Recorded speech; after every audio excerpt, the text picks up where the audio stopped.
আসসালামু আলাইকুম। বাংলাদেশ বেতার গোপালগঞ্জ। খবর পড়ছি অচিরা বিশ্বাস।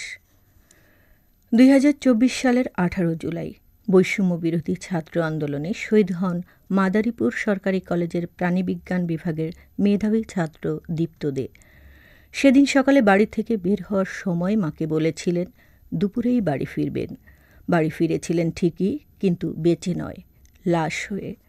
বছর ঘুরেছে, কিন্তু সময় থেমে আছে যেন এক মায়ের চোখের জলে।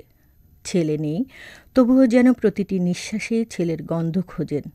বিস্তারিত শুনুন প্রতিবেদনে। বছর পেরিয়ে গেলেও দীপ্তর মায়ের চোখের জল শুকায়নি এখনো।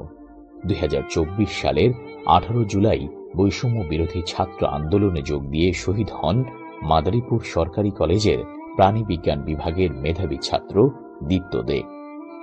দীপ্ত যে ঘরে থাকতেন, সে ঘরে আজও তার ছবি জ্বলজ্বল করছে। তার ব্যবহারের বিছানা, বই খাতা, চেয়ার টেবিলে আজও লেগে আছে দীপ্তর ছোঁয়া। সেসব তার মা সযত্নে আগলে রেখেছেন আজও। দীপ্তর মৃত্যু যেন থমকে দিয়েছে একটি পরিবারের হাসি, থমকে দিয়েছে এক মায়ের হৃদয়স্পন্দন।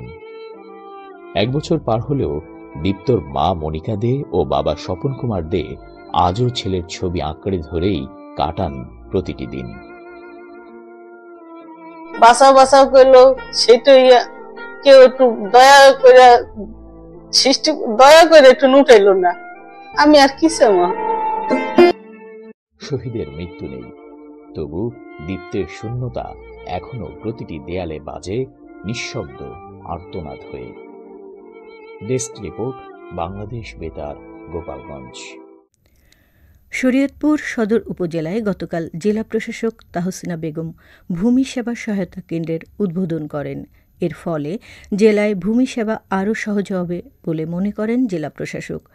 সাধারণ মানুষ যাতে ভোগান্তি ছাড়া ভূমির সমস্যা সমাধান করতে পারে, সেজন্য ভূমি সংক্রান্ত সংশ্লিষ্টদের আরও আন্তরিকতার সাথে কাজ করার আহ্বান জানান তিনি। অতিরিক্ত জেলা প্রশাসক রাজস্ব, অতিরিক্ত জেলা প্রশাসক শিক্ষা ও আইসিটি এবং সহকারী কমিশনার ভূমিসহ সংশ্লিষ্টরা এ সময় উপস্থিত ছিলেন। মাদারীপুরের রাজোরে গাঁজাসহ ২ মাদক ব্যবসায়ীকে গতকাল সন্ধ্যায় টেকেরহাট কদমবাড়ি সড়কের ঘোষালকান্দি এলাকা থেকে আটক করেছে পুলিশ। রাজোর থানার এসআই ফরিদুজ্জামানের নেতৃত্বে এ অভিযান পরিচালিত হয়। গ্রেপ্তারকৃত নাজির আগুন রাজোর উপজেলার ঘোষালকান্দি গ্রামের এবং মেহেদি হাসান খলিফা একই উপজেলার ইসিবপুর ইউনিয়নের নগর গোয়ালদি গ্রামের বাসিন্দা। অভিযানে তাদের কাছ থেকে বিপুল পরিমাণে মাদক উদ্ধার করা হয়। পুলিশ জানায়, আদালতের মাধ্যমে তাদের বিরুদ্ধে পরবর্তী আইনি ব্যবস্থা গ্রহণ করা হবে। এবারে শুনুন কৃষি সংবাদ।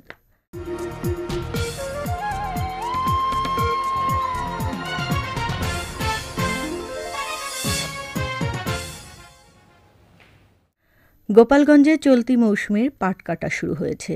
এবছর জেলায় ৪৫,৬০২ মেট্রিক টন পাট উৎপাদনের লক্ষ্যমাত্রা নির্ধারণ করেছে জেলা কৃষি বিভাগ।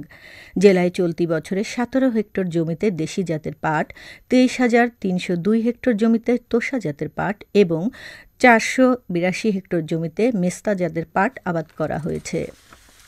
সবশেষে আবহাওয়া।